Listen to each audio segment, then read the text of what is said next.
여러분 안녕하십니까. 한중남협회 홍보이사 이종철입니다. 반갑습니다.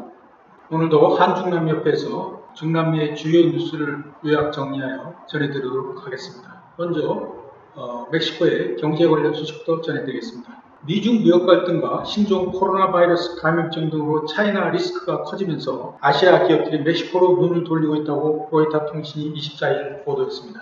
로이터는 익명의 소식통을 인용해 애플 아이폰 등을 위탁 생산하는 대만 폭스콘과 페가트론이 멕시코 공장 건립을 검토하고 있다고 전했습니다. 폭스콘의 경우 연내 신공장에 대한 결정을 할 예정이며 페가트론은 멕시코 추가 조립공장 설립을 위한 자금 조달론이 초기 단계인 걸로 알려졌습니다. 폭스콘이 이미 멕시코에 5개의 공장을 두고 있습니다. 한 소식통은 로이터에 폭스콘이 이미 멕시코 정부와 접촉했다. 논의 초기 단계라며 멕시코의 코로나19 상황이 투자에 있어 가장 우려스러운 부분이라고 밝혔습니다. 멕시코에 있는 대만 대표부인 대만경제문화사무소는 이와 관련해 폭스콘이 시우다드 후아레스의 추가 공장 건립에 관심이 있다는 얘기를 들었으며 페가트론은 중국 생산 라인을 멕시코로 이전하기를 원하는 것으로 알고 있다고 로이터에 말했습니다. 이와 함께 역시 애플의 협력업체인 중국의 루이신정밀 역시 올해 멕시코 공장 건립을 검토 중이라고 소식통은 전했습니다. 이처럼 미국 소비시장을 겨냥하는 아시아 기업들이 중국 대신 멕시코로 눈을 돌리는 것은 미중 무역 갈등과 더불어 코로나19로 태평양 넘어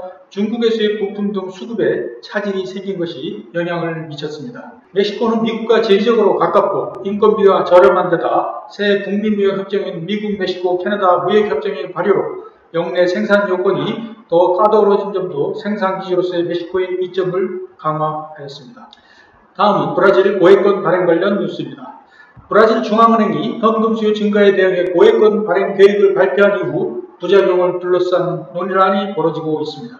21일 브라질 언론에 따르면 중도 좌파와 중도 우파 성향의 3개 정당은 전날 연방대법원에 고액권 발행 계획 취소 청구 소송을 제기하였습니다. 이들 정당은 고액권 지표가 발행되면 부패와 탈세, 돈 세탁, 재산 은닉, 각종 범죄 행위를 조장하는 결과를 초래할 것이라고 주장했습니다. 이와 함께 중앙은행이 고액권 발행을 결정하면서 충분한 타당성 연구를 거치지 않았고 법무부 등 관련 기관의 의견도 제대로 청취하지 않았다고 지적했습니다. 이달 초 브라질의 10개 반부채 부패 단체가 발표한 고액권 발행 반대 성명도 소송 제기의 배경으로 작용한 것으로 알려졌습니다. 앞서 중앙은행은 지난달 29일 기자회견을 통해 200회알 지폐 발행 계획을 발표하였습니다. 신종 코로나 바이러스 감염증 사태 장기화로 비상 상황에 대비하려는 개인의 현금 보유가 증가하고 정부의 취약계층에 대한 긴급 재난지원금 규모가 확대되면서 지폐 소비가 느는 데 따른 조치로 보입니다.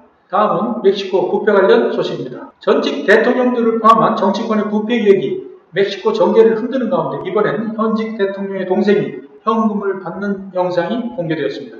안드레스 마누엘 로페스 오브라도르 대통령은 영상 속 돈 거래는 비리와 무관하다며 정부를 흠집내려는 시도라고 일축하였습니다. 21일 온라인 매체 라티노스가 처음 공개한 두 편의 영상 속에는 두 남성이 종이봉투에 든 돈을 주고받는 모습이 담겨져 있습니다. 돈을 건넨 쪽은 현 정부 고위공무원을 지낸 다비드 레온, 받는 쪽은 로페스 오브라도르 대통령의 동생 피오 로페스 오브라도르입니다. 영상이 공개된 후 레온은 자신이 공직이 아닌 민간 컨설턴트로 일할 때인 2015년 찍힌 영상이며 선거 자금을 모금해 당에 전달한 것이라고 밝혔습니다. 로페스 오브라도르 멕시코 대통령은 이날 오전 기자회견에서 동생이 받은 돈은 지지자들이 당 직원들 거마비 등으로 기부한 것이며 비리 사실은 전혀 없다고 말했습니다. 그는 범죄 사실이 있다면 누구라도 조사와 처벌을 받아야 한다며 검찰의 수사를 촉구하고 필요할 경우 자신도 출두해 진술하겠다고 덧붙였습니다. 이번 영상은 멕시코 이전 정권 인사들에 대한 부패 의혹이 연이어 제기되고 있는 상황에서 나왔습니다. 로페스 오브라도르 대통령 이날 동생 영상 공개가 정부의 흠집을 내려는 일종의 물타기라고 주장했습니다. 그는 다 똑같다는 인식을 심어주려는 흔한 전략이라고 일축하며 정부의 이미지를 해치려는 목적이지만 성공할 수 없을 것이라고 말했습니다. 다음 소식은 브라질, EU, 메르코수르 FDA 체결 관련 소식입니다. 앙헬라 메르켈 독일 총리가 유럽연합과 남미 공동시장 자유무역협정 체결에 회의적인 입장을 밝힌 것으로 전해졌습니다. 22일 브라질 언론에 따르면 앙헬라 메르켈 총리는 전날 아마존 열대우리 무단 벌채와 화재 증가를 들어 EU, 메르코수르 FTA의 미래에 관한 진지한 의구심을 갖고 있다고 밝혔습니다. 메르켈 총리가 EU, 메르코수르 FTA 체결에 관해 부정적인 입장을 밝힌 것은 이번이 처음입니다. 메르켈 총리의 이런 반응은 지난 20일 베를린에서 스웨덴의 청년운동가 그레타 툰부리를 만난 뒤에 나온 것이라고 브라질 언론은 전했습니다. 툰베르는 독일의 루이자 노이바우어 등 젊은 환경운동가들과 함께 총리실을 찾아 90분간 메르켈 총리를 만나 대화를 나눴으며 기후변화에 대해 더 긴급하게 대응해달라고 요청한 것으로 밝혀졌습니다. 유럽 국가들은 아마존 열대우림 파괴를 EU, 메르코수르 FTA 체결과 브라질에 대한 투자에 연계하겠다는 입장을 밝히고 있습니다. EU와 메르코수르는 지난해 6월 말 벨기에 브뤼셀 강요회의에서 FTA 체결에 합의했습니다. EU는 FTA 체결 조건으로 브라질이 파리 기후변화 협약을 준수할 것을 요구해왔습니다. 이 협약은 2030년까지 아마존 열대우림을 파괴하는 무단 벌채를 완전히 종식한 것을 목표로 하고 있습니다. 그러나 자이르 보솔소나로 브라질 대통령은 파리 기후변화 협약 탈퇴를 시사하는가 하면 국제사회의 기부로 조성되는 아마존 기금을 다른 용도로 사용하겠다고 밝히면서 EU 측에 반발을 샀습니다. 다음은 페루 클럽 파티 사고 관련 소식입니다. 지난 22일 경찰 단속 과정에서 13명이 압사 사고가 난 페루 클럽 파티에 참석자 중 상당수가 신종 코로나 바이러스 감염증 확진자인 것으로 드러났습니다. 24일 에페통신과 페루 매체 RPP 등에 따르면 22일 밤 페루 리마의 나이트클럽에서 사망한 13명 가운데 11명이 사후 코로나19 신속 진단 검사에서 양성으로 나타났습니다. 당시 경찰의 술집 클럽 영업금지와 집합금지 등을 어기고 파티를 연 클럽에 출동하자 클럽 안에 있던 120여 명이 단속을 피해 달아나려다 한꺼번에 비좁은 계단에 몰리면서 여성 12명과 남성 1명 등이 압사했습니다. 사망자는 모두 20, 30대 젊은 층입니다. 또 현장에서 경찰에 연행된 22명 중 15명 역시 코로나19 검사에서 양성을 보였습니다. 파티 참석자 상당수가 이미 코로나19에 감염된 상태였던 것으로 추정돼 클럽 내에서 추가 감염도 일어났을 것으로 우려되고 있습니다. 당시 출동 경찰은 좁은 클럽 안에 100명 이상이 밀집해 있었다고 말했습니다. 당국은 규정을 어기고 문을 연 클럽 주인이나 파티 주최자 등 참사에 책임 있는 사람은 최대 징역 35년에 처할 수 있다고 밝혔습니다. 페루의 코로나19 누적 확진자는 59만 4,326명으로 전 세계에서 6번째로 많습니다. 마지막으로 브라질의 코로나 신규 확진자가 줄어들고 있다는 긍정적인 소식을 전해드리면서 마치겠습니다.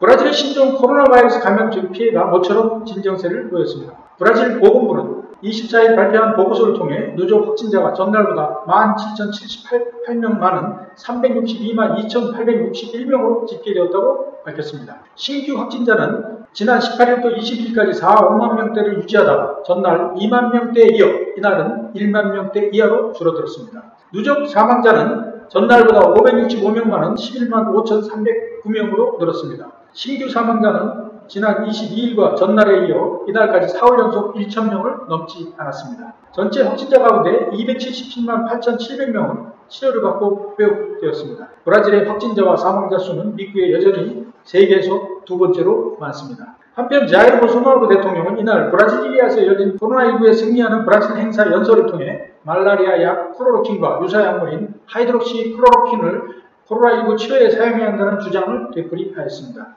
보솔소나로 대통령은 클로로킨과 하이드록시 클로로킨을 초기 단계의 코로나19 환자를 치료하는 데 사용해야 한다고 말했습니다. 이날 행사에 참석하지는 않았으나 에두아르도 파주엘루 보건장관 대행도 코로나19 사망자를 획기적으로 줄이려면 클로로킨과 하이드록시 클로로킨을 코로나19 경증 환자에게도 사용해야 한다고 거들었습니다. 그러나 클로로킨과 하이드록시 클로로킨이 코로나19 치료 효과는 과학적으로 입증되지 않았으며 세계 보건기구와 브라질 의료계도 부작용을 경고하였습니다. 이상으로 중남미소식 전해드렸습니다.